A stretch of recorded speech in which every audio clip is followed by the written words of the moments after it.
Welcome to our channel. Today we how to register with Kapwing for social design, complete guide step by step clearly. Navigate to the Kapwing website by typing www.kapwing.com in your browser. Once the page loads, look for the sign up button at the top right corner of the screen. Click on the sign up button. You will be presented with several options to create your account. You can register using your email address, Google account, or other available platforms. If you choose to sign up with an email, enter your email address in the designated field. Next, create a strong password that meets the required criteria. After entering your details, click the Get Started button. If you opt to sign up with Google, click the Google option and follow the prompts to authorize Kapwing. Once your account is created, you will receive a welcome message. To start using Kapwing, you may need to verify your email. Check your inbox for a verification email from Kapwing. Open the email and click on the verification link provided. After verification, return to the Kapwing site.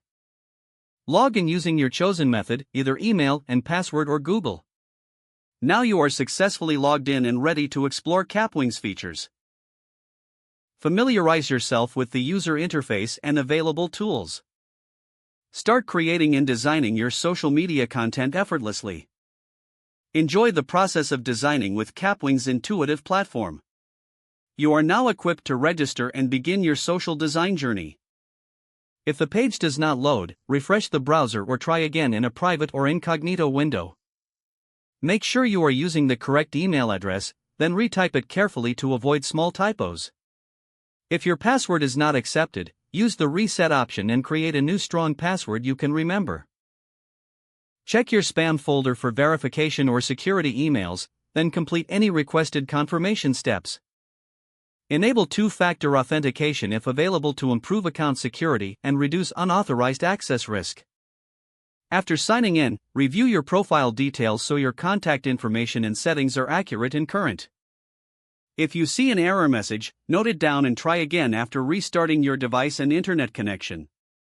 Log out when you finish, especially on shared devices, to keep your account and payment information secure. Don't forget to like this video and subscribe to our channel for more step-by-step tech guides.